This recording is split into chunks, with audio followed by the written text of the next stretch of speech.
Je tourne alors. Attends. Hop. Assis-toi à l'intervieweur.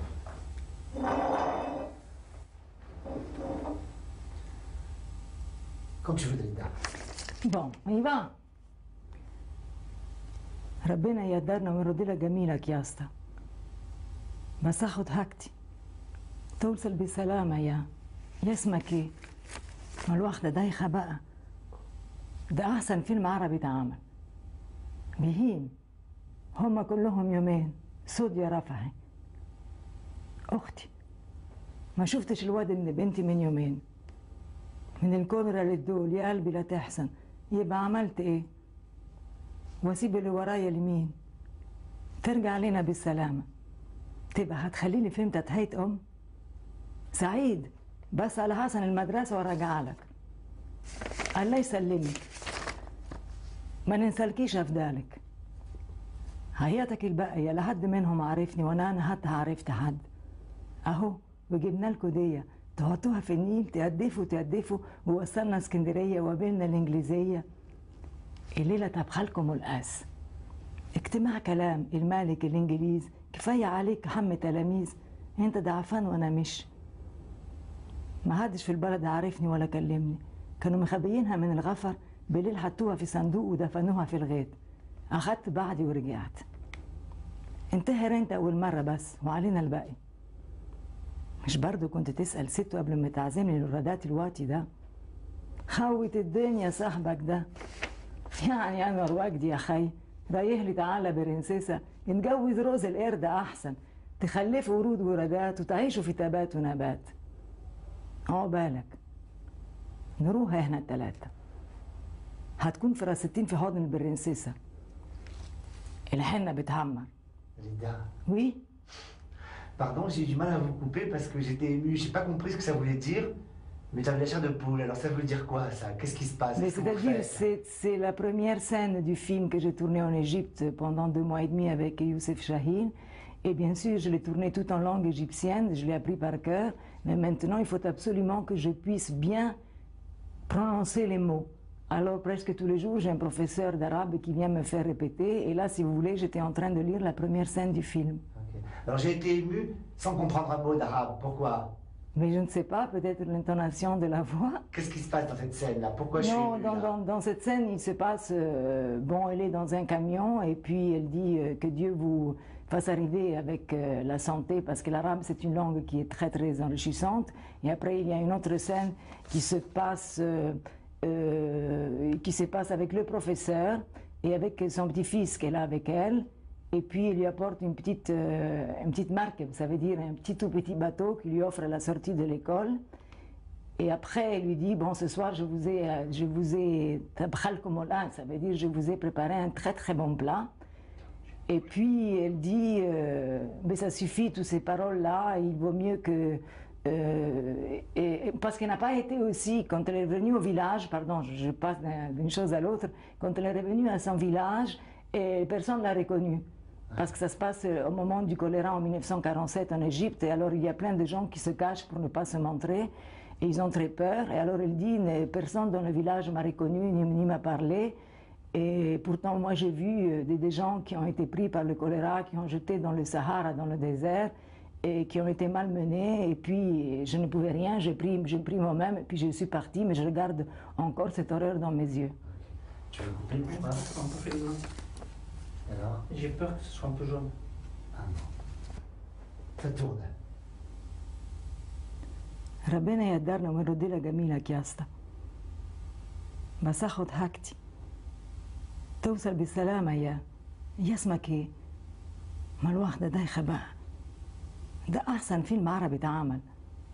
بهيم هما كلهم يومين سود يا رفعي. اختي ما شفتش الواد ابن بنتي من يومين، من الكوليرا للدول يا قلبي لا تحزن. يبقى عملت ايه؟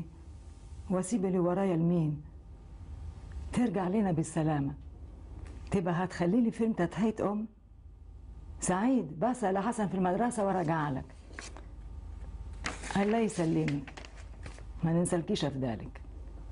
حياتك الباقية لحد منهم عارفني ولا انا حتى عرفت حد اهو، وجبنا لكم ديه تحطوها في النيل تهدفوا ووصلنا اسكندرية وقابلنا الإنجليزية. الليلة تحبحلكم والقاس. اجتماع كلام المالك الإنجليز، مش كفاية عليك هم تلاميذ؟ انت ضعفان وانا مش. ما حدش في البلد عارفني ولا كلمني، كانوا مخبيينها من الغفر، بالليل حطوها في صندوق ودفنوها في الغيط. اخدت بعضي ورجعت. Vous parlez arabe? Pardon. Oui. Vous parlez arabe? Non, je ne parle pas arabe. Là, je suis en train de lire le texte dont j'ai tourné il y a 2 mois et demi en Égypte, le film avec Youssef Chahine. Bien sûr, je le connais par cœur, je n'ai pas besoin de le lire, mais je le lis parce que comme je dois le doubler en égyptien, il faut absolument que je prononce le mot exactement comme il faut, la ha, le sad. Tout ça, c'est un peu difficile, bien sûr, pour nous, gens latins, mais il faut absolument que je l'apprenne et tous les jours, j'ai mon prof qui vient me faire apprendre la prononciation en égyptien. Ok. Alors là, c'était très émouvant et je ne comprenais rien. C'est un film émouvant, racontez-moi un peu ce que vous avez Ah, mais dit. c'est merveilleux, si ça émeut déjà sans comprendre, ça va. Mais c'est-à-dire, c'est une femme qui arrive au village dont il y a le choléra, parce que le film, il se passe en 1947 pendant l'épidémie du choléra en Égypte. Elle arrive très fatiguée du deuil de sa sœur. Et puis, elle rencontre des gens dans la rue, des gens malades. Elle est très émue. Elle dit au revoir, bien sûr, à son chauffeur de l'avoir bien amené. Et puis, elle rencontre... Ah oui, c'est ça, oui. Et puis, elle rencontre, en allant vers sa maison, le patron du cinéma, parce qu'elle adorait aller au cinéma. C'était sa seule... comment dire, c'est son loisir. Son seul loisir, c'était d'aller au cinéma, son seul divertissement. Et puis, il commence à se parler en disant, enfin, lui demande comment va son petit-fils, elle dit qu'elle n'a pas vu depuis 2 jours, et puis elle dit aussi, lui raconte tout ce qu'elle a vu d'horreur avant d'arriver au village, et tous les gens qui sont jetés dans le désert par le choléra et tout ça. Alors racontez-moi un peu cette expérience, parce qu'on a vu les photos de Dalida, sans cheveux, avec le jour. Attention, j'avais mes cheveux, bien sûr, je n'étais pas, comment dirais-je, rasée, mais je les cachais sous 2 foulards et après avec un voile, comme les femmes populaires en Égypte s'habillent, parce que c'est une femme du peuple, cette femme, c'est un personnage, si vous voulez, qui est très complexe, il est très compliqué, c'est un personnage qui s'enveloppe dans sa dignité, dans sa respectabilité et qui s'oublie complètement comme femme. Et puis la rencontre avec un montreur de singes, c'est un homme qui est complètement différent d'elle, c'est un homme complètement libéré, essaye petit à petit de la refaire devenir une femme, ce qu'elle est réellement, vous voyez. Et le film s'appelle comment? Et le film il s'appelle Le 6e jour et il sortira en automne dans toute la France. Okay. Ça veut dire quoi le 6e jour? Le 6e jour, c'est parce qu'on disait là-bas, au Caire, en Égypte, que le choléra, après le 6e jour, un enfant ou un adulte serait guéri ou pas. Donc, elle attend le 6e jour pour savoir si son petit-fils va être guéri ou pas. Okay. Alors, Dalida, actrice, ça nous fait plaisir parce que... Mais c'est-à-dire, j'aime beaucoup, mais c'est en même temps une sorte de perte d'identité de soi-même parce qu'on rentre dans le personnage. Je n'étais plus Dalida, j'étais Sadia, le nom de l'héroïne du film. Et je dois dire que Joe Chahine, c'est un voleur d'âme parce qu'il vous demande de tout. Il vous demande de toutes les blessures que la vie vous a faites pour les faire sortir dans le film. Et il est vrai que j'étais chercher au fond de moi des souffrances latentes que nous avons tous au fond de nous-mêmes et essayer de rentrer dans les personnages et de les faire revivre. Okay. C'est plus facile, c'est mieux d'être chanteuse ou mieux d'être actrice? Ah non, je crois que le musical, c'est une excellente école, que c'est une école très difficile et très dure, et c'est beaucoup plus facile, je crois, de faire du cinéma que de chanter sur une scène, parce qu'il y a le contact avec le public, c'est quelque chose de direct, ça n'a rien à voir. Dans le cinéma, si on se trompe, on peut recommencer, tandis que sur la scène, c'est un peu différent. Et je dois dire aussi que presque les plus grands acteurs viennent du musical, comme Gabin, comme Michel Simon, comme Fernandel, comme Rému, comme Aznavour, comme... Yves Montand, comme Johnny Hallyday maintenant. Donc l'école du musical, c'est une école superbe pour ça. Okay. Alors l'autre jour à la télévision, on a vu un extrait d'un film où il y avait 2 femmes qui vous frappaient, vous mettaient dans une baignoire. Là, vous étiez très ronde. Ah oui, j'étais ronde, mais c'est un film qu'il y a fort longtemps. C'est un film que j'ai tourné il y a 30 ans de cela. Et bien sûr, j'avais 30 ans de moins, mais j'avais quelques kilos de plus, oui, c'est exact. Et alors pourquoi vous êtes devenue si mince? Parce que vous étiez vraiment très appétissante à l'époque. Mais il faut dire qu'en Égypte, les gens, ils sont un peu bien rondelés, vous savez, au Caire. Alors je me laissais un tout petit peu aller, et puis la nourriture là-bas, c'est une nourriture qui est solide, qui fait grossir, quoi. Tandis qu'en venant en France, bien sûr, je me suis dit, je ne peux pas rester comme ça, sinon je vais devenir la maman, les mamans du sud de l'Italie, les mamans méditerranéennes. Alors j'ai fait un régime et j'ai perdu quelques kilos, et puis depuis toujours, maintenant, je ne mange qu'une fois par jour, je fais attention. Bien. Est-ce que, en faisant ce film, vous avez voulu casser votre image? Mais de toute façon, l'image, il faut la casser, parce que quand on rentre dans un personnage, ce n'est plus l'image que nous avons de nous-mêmes, c'est-à-dire l'image de la chanteuse avec des cheveux, avec des robes en strass, des robes superbes. Là, c'était vraiment... Il fallait bien rentrer dans la peau de ce personnage qui était complètement différent de ce que je suis sur scène. Et donc, c'est une femme qui est très digne, qui est très respectable. Et je ne dis pas que je ne suis pas respectable ni digne sur la scène, pas du tout, mais disons que je suis un peu plus voluptueuse sur la scène, tandis que là, c'était une femme tout à fait intérieure, tout se passait à l'intérieur d'elle-même. Parce que moi, Dalida, bon, moi je vous aime sur une scène star, mais je sais aussi que la Dalida, la vraie, est beaucoup plus simple. On m'a dit que vous faites des pâtes pour les copains le soir. C'est-à-dire, c'est normal que je suis plus simple, parce que je crois que la vie serait impossible si on se prend pour une star d'abord. Et si on vit comme une star, c'est vraiment impossible, il faut vivre comme une femme. Je suis aussi une femme, je suis une femme comme tout le monde, donc je vais faire parfois, je vais au grand magasin, je fais mes courses toute seule. La cuisine, ça c'est autre chose, Jean-Michel, parce que je ne sais pas faire la cuisine, mais j'adore inviter chez moi des copains. Et puis, il y a mon amie habilleuse Jacqueline Maléco qui fait la cuisine divinement bien. Oh, bah dis les pâtes, c'est vous qui les faites. Non, non, je ne sais pas faire ça du tout, je le fais très mal. Je sais faire un steak ou des œufs au plat, enfin rien du tout, quoi. Et la vraie Dalida me paraît plus proche de cette femme dans le film que de la Dalida sublime dans le film. Ah oui, absolument, absolument, parce que c'est une femme qui a eu beaucoup d'expérience dans sa vie, que la vie a beaucoup blessée, et moi je suis aussi quelqu'un que, tout le monde, la vie a blessé, je ne suis pas la seule. On a des moments tristes et des moments durs, et puis on a des moments qui sont plus légers et plus gais dans la vie. Mais c'est vrai que cette femme, je suis rentrée dans sa peau facilement. Je n'ai pas eu beaucoup d'efforts à faire. Pourquoi vous êtes souvenu de vos malheurs? C'est-à-dire, comme je vous ai dit tout à l'heure, le metteur en scène Youssef Chahine nous demandait notre souffrance, ce que la vie nous avait apporté comme souffrance et comme expérience dure de la vie. Donc il me disait, si tu as pu les vivre tant que toi, Yolanda, Dalida, tu peux me retrouver ces souffrances et me les redonner à l'écran, me les faire revivre. Alors Joe Chahine, comment on dit qu'il est très dur? Non, Joe Chahine, c'est un être merveilleux. Il a une façon à lui tout à fait particulière de nous faire travailler, c'est-à-dire qu'avant une scène, il nous prend dans une scène longue, disons une longue séquence, il nous prend dans une pièce à côté du studio, du plateau, et puis il nous fait répéter la scène comme si on était dans une pièce de théâtre. Et une fois qu'il nous l'a bien expliqué, qu'il nous a expliqué bien le caractère des personnages, qu'il nous a dit les intentions qu'il fallait avoir, on arrive en studio et bien sûr, comme vous savez, il y a plusieurs plans dans une séquence, donc les phrases sont coupées. Et parce que il y a parfois le premier plan d'un personnage et puis le premier plan de l'autre. Donc les plans sont coupés, mais on a vraiment, nous, l'atmosphère, il nous l'a donné. Donc on sait exactement comment il faut travailler. Et je dois dire que c'est un homme qui est très aimé par tout le monde parce qu'il nous faisait travailler beaucoup. Il nous faisait travailler presque 15 heures par jour. Et 15 heures par jour, je crois que nulle part on travaille 8 heures par jour partout, mais comme on l'aimait bien et l'équipe aussi, on disait rien. Et puis il était toujours en forme, alors on ne pouvait pas dire nous on est fatigué quand lui il était en forme, on disait rien, on travaillait. Bien, vous aviez un peu, on vous voyait un peu moins quand même là, après toutes ces grandes scènes, le Palais des Sports, etc.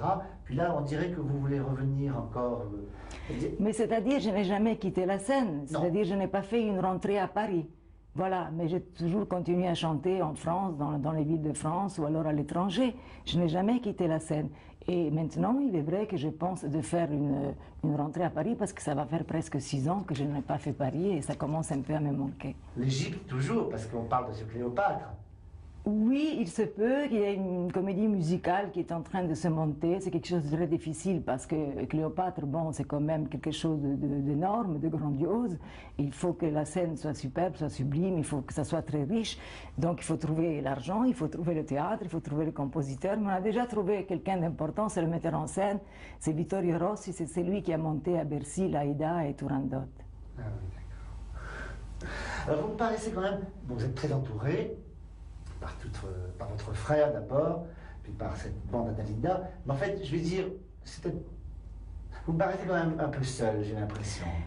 Oui, c'est vrai, je suis seule, mais je suis entourée bien sûr par ma famille parce que nous travaillons dans la cellule familiale avec un ami qui est Antoine.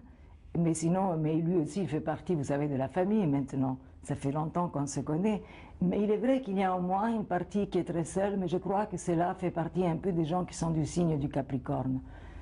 Et puis, ma solitude, elle ne me pèse pas tellement parce que finalement, bon, j'ai mon travail, puis j'ai mes amis. Et puis, de temps en temps, quand on se retire, on fait un peu le bilan de soi-même et on se regarde au fond de soi-même et puis on se connaît un peu mieux. Et alors, quand vous regardez, Donc, quand je me regarde, j'ai l'impression d'être un parlement parce qu'il y a plusieurs Dalida ou Yolanda qui sont en moi. Et alors, il faut que je mette tout ce beau monde d'accord. ok. Est-ce que je suis en fin de batterie? Oui, parce que quand je disais ça, c'est que j'ai un peu peur que toute cette bande à Dalida décide un peu trop à votre place.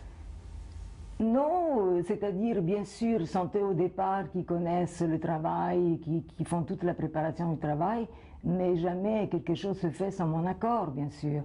Et on se consulte et puis on tranche ensemble.